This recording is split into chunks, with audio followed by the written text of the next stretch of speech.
Deixe a escuridão te guiar.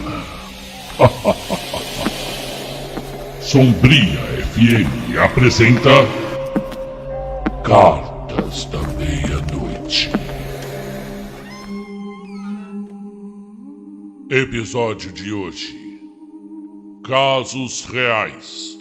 Desaparecimentos em frente a testemunhas.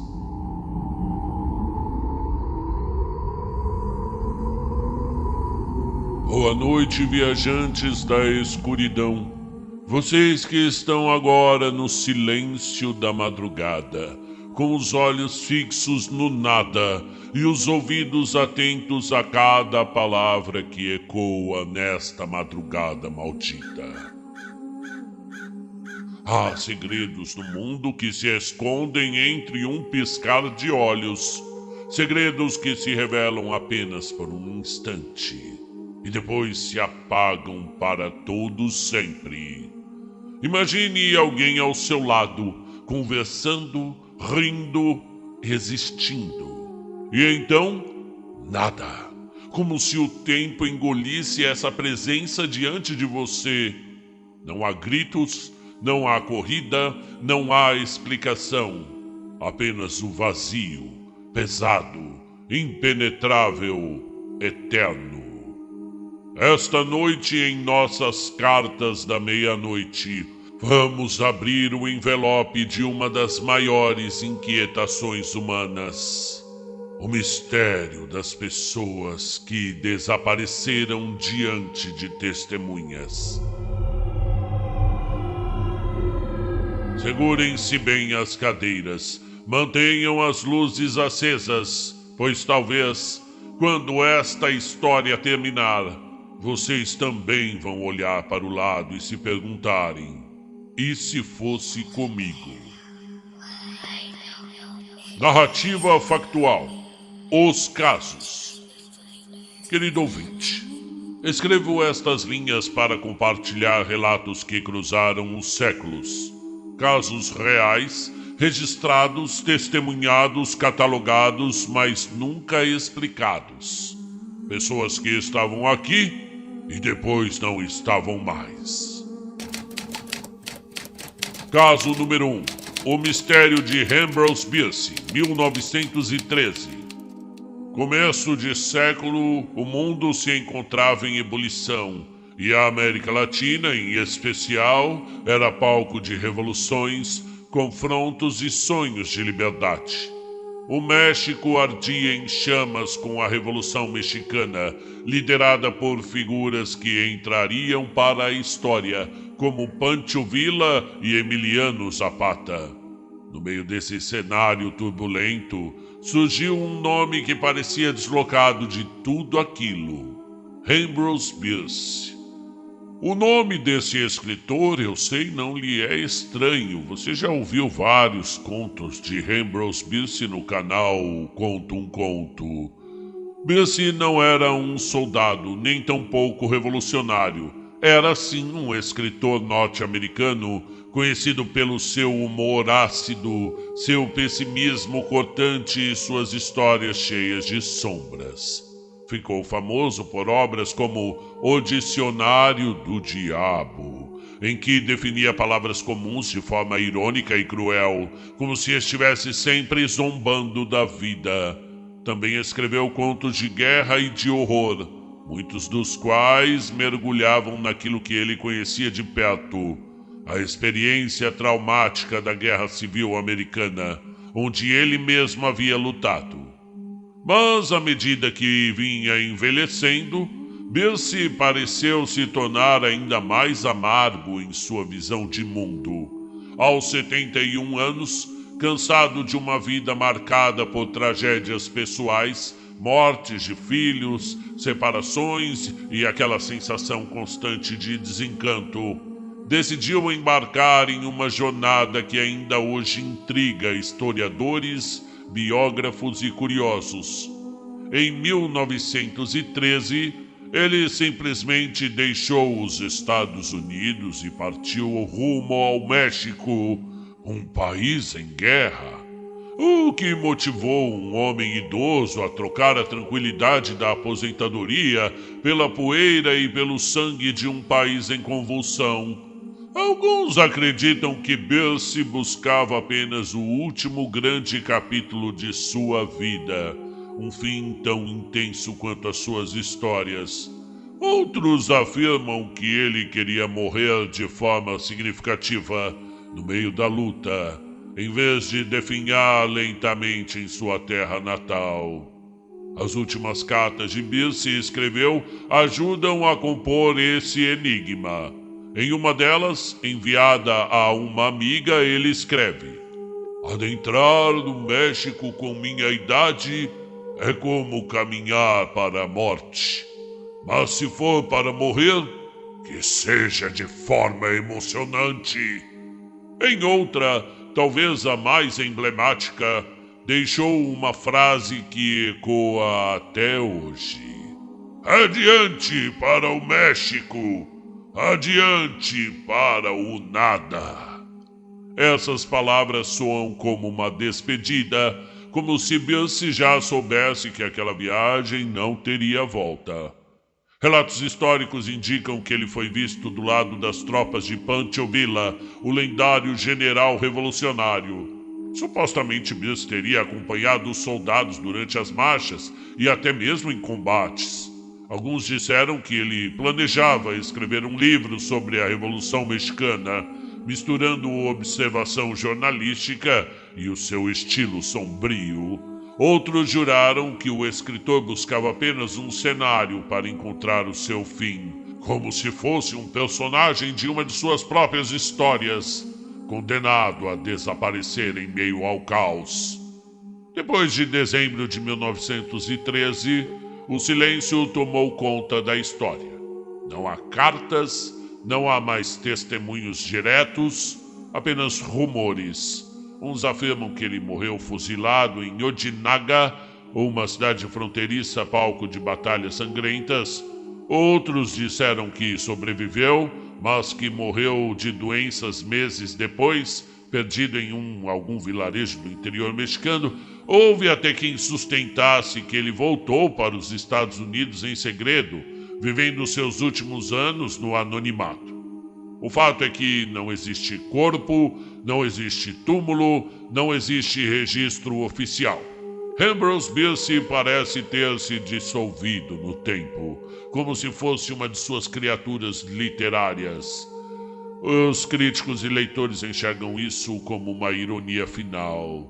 Ele escreveu tanto sobre a morte, a guerra e absurdos da existência que aqui acabou criando seu próprio epitáfio ao desaparecer. Mais de um século se passou desde então e nada foi encontrado. Descanse em paz, Ambrose Bierce. Caso 2. Benjamin Bathurst, o diplomata. 1809. Na fria Europa do século XIX, Bathurst, um diplomata britânico, viajava durante as guerras napoleônicas. Parou numa estalagem na Alemanha diante de criados e soldados. Partiu para a rua, caminhou em direção aos cavalos e desapareceu diante dos olhos atentos, para nunca mais ser visto. O chão estava vazio, não havia rastros, como se tivesse se desmaterializado a poucos metros das testemunhas.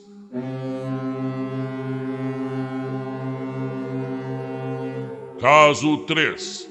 O desaparecimento de Soder Children, 1945.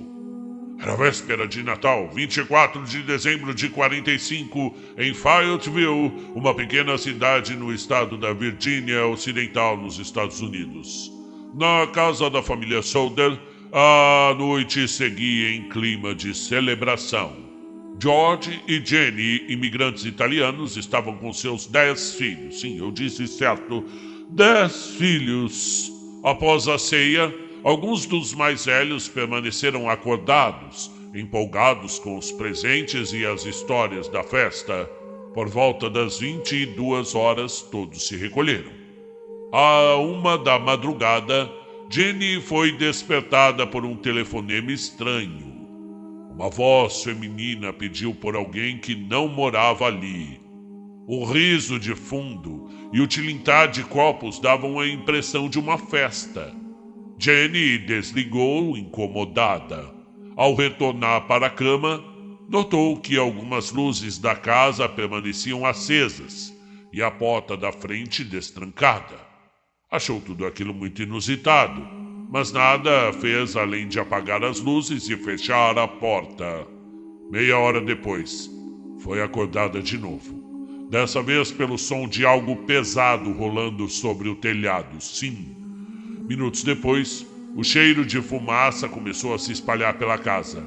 Em pânico, ela correu para acordar os filhos e o marido. As chamas já tomavam conta do andar inferior. 5 das crianças, Marion, Sylvia, John e George Jr., além da pequena Betty, de apenas 2 anos, conseguiram escapar. Os outros 5, Maurice, de 14, Martha, de 12, Louis, de 9, Jenny, de 8 e Betty, de 5 anos, ficaram presos no andar de cima. George e os filhos mais velhos tentaram voltar para resgatá-los, mas o fogo bloqueava a escada. Desesperado, George correu até os caminhões que usava no trabalho para tentar encostar um deles na parede da casa e subir. Estranhamente, nenhum dos dois funcionou, apesar de estarem em perfeitas condições horas antes. A escada que costumava ficar encostada na casa também tinha desaparecido. Aos olhos dos pais, tudo parecia armado contra eles. O fogo, descrito como intenso e rápido, destruiu a casa em menos de 45 minutos. Quando os bombeiros finalmente chegaram, horas depois, encontraram apenas cinzas frias e nenhum osso, nenhum corpo carbonizado. O detalhe mais perturbador surgiu nas semanas seguintes. Especialistas afirmaram que, mesmo em incêndios violentos, ossadas costumam permanecer.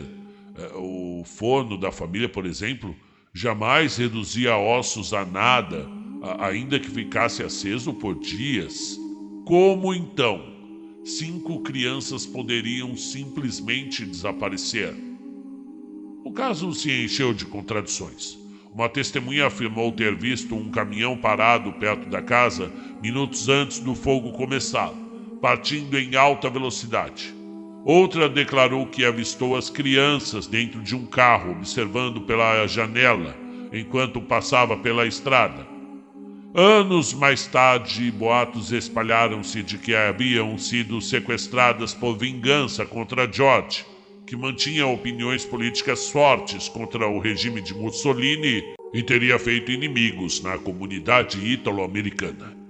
Jenny e George jamais aceitaram a versão oficial de que os filhos morreram no incêndio.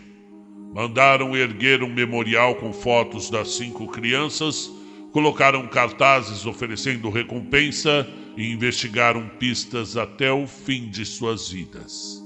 Mas nada, absolutamente nada, foi provado. O mistério, é claro, permanece até hoje. 5 crianças engolidas pelas chamas ou sequestradas na calada da noite. A única certeza é a dor dos Solders e o vazio sem resposta que o Natal de 45 deixou para sempre. Caso 4. O caso de David Lang, 1880. Na tranquila Tennessee rural de 1880, a vida seguia um ritmo lento, marcado pelo canto dos grilos, pelo batido distante das ovelhas e pelo farfalhar do milho ao vento. David Lang, um homem de meia idade, robusto e conhecido pela vizinhança por sua honestidade e dedicação à família, caminhava naquela tarde em direção ao celeiro da propriedade. À sua volta, o sol mergulhava no campo aberto, pintando o horizonte com tons de dourado e laranja. Acompanhavam-no a esposa Elizabeth e os 2 filhos pequenos, enquanto um vizinho observava, curioso, a rotina de um homem que parecia sempre saber exatamente o que fazia. Os passos de David eram firmes, determinados. Cada pisada levantava apenas nuvens de poeira que dançavam no ar quente no fim da tarde. Mas então, em um instante que ninguém jamais conseguiu explicar, ele simplesmente desapareceu. Não houve grito, não houve tropeço, não houve qualquer sinal de luta ou distração. O vazio se abriu no campo diante de todos que o viam caminhar. E ele se foi. A incredulidade tomou o coração de Elizabeth. Seus filhos choravam, e o vizinho, paralisado, apenas conseguia murmurar o nome de David, esperando desesperadamente que ele surgisse de novo. A busca começou imediatamente. Cavaram o solo, revistaram cada palmo da fazenda, mas não havia nada, nenhum sinal de pegadas, nenhum vestígio de roupa rasgada, nada que indicasse a presença de David, além daquele ponto que parara de existir diante dos olhos dos que o amavam. Meses se passaram e ainda assim a sensação de perda parecia tangível, quase física. Alguns moradores relataram ouvir à noite gritos fracos e distantes, como se alguém tivesse preso entre mundos, clamando por socorro sem jamais alcançar a liberdade. Esses sons misteriosos, vindos do nada, tornaram-se parte da lenda local. O desaparecimento de David Lang cruzou fronteiras, alimentando artigos de jornais, relatos em livros de curiosidades e até discussões entre estudiosos do inexplicável. Séculos depois, o caso continua a instigar. Nenhuma explicação racional sobrevive ao desaparecimento de um homem inteiro, sob os olhos atentos de quem o conhecia. Ainda hoje, no Tennessee, há quem jure ouvir o eco de seus passos e gritos na brisa do campo, lembrando a todos que nem tudo nesse mundo pode ser compreendido. Caso 5. O voo 739 da Flying Tiger Line, de 1962. Um avião militar americano transportando mais de 90 pessoas desapareceu sobre o Pacífico. Um detalhe? Outros aviões na mesma rota, alguns instantes antes e depois, nada viram. Testemunhas juraram ver um clarão. A aeronave simplesmente se apagou no céu, junto com seus ocupantes. Famílias assistiram pela TV ao anúncio "desapareceu". Mas como explicar que dezenas de vidas sumiram sem deixar destroços? Ponto final. As lacunas. O que todos esses casos têm em comum? Testemunhas. Olhos atentos que garantem: eu vi. E mesmo assim, nada. É como se a realidade tivesse falhado. É um erro no tecido do mundo. É um corte na película do tempo. Seriam sequestros elaborados? Seriam coincidências trágicas? Ou seria esses momentos do reflexo de algo maior que não compreendemos? No caso de David Lang, um campo vazio guardou o segredo. No voo 739, o céu inteiro engoliu a resposta. Nos filhos Soder, o fogo não destruiu o que nunca esteve lá. Alguns estudiosos chamam isso de profecia autorrealizável, quando o medo de perder alguém é tão grande que a mente cria lacunas para preencher o horror. Outros evocam dimensões paralelas, onde pessoas podem ser sugadas como a poeira do vento. Mas as perguntas permanecem.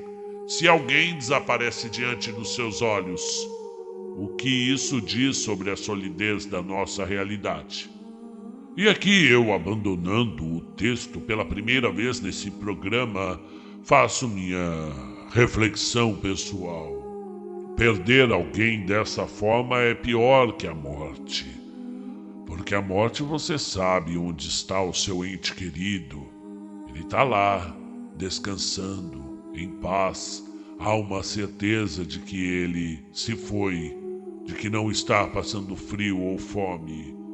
Mas em casos, principalmente quando um filho desaparece, talvez, eu acho que não existe o talvez, é a pior coisa que pode acontecer a um ser humano. Esses dias eu estava lendo sobre o caso da Madeleine, lá de Portugal, da Inglaterra, né, que aconteceu em Lisboa. Esse é o verdadeiro horror da humanidade. Talvez um dia a ciência encontre respostas. Talvez a história empoeirada revele documentos ocultos. Ou talvez, e muito provável, a verdade nunca seja encontrada. É bem provável que no futuro a gente instale, sei lá, chips nas pessoas que a gente ama. E talvez esse medo desapareça. Mas enquanto ele existir, vai continuar a assombrar. Pois as sombras estão lá, entre um piscar de olhos e o vazio. Eu termino essa narração com um profundo respeito por todas as vítimas, dizendo que embora eu crie essa ambientação soturna que caracteriza o nosso programa, o respeito e o pesar são reais.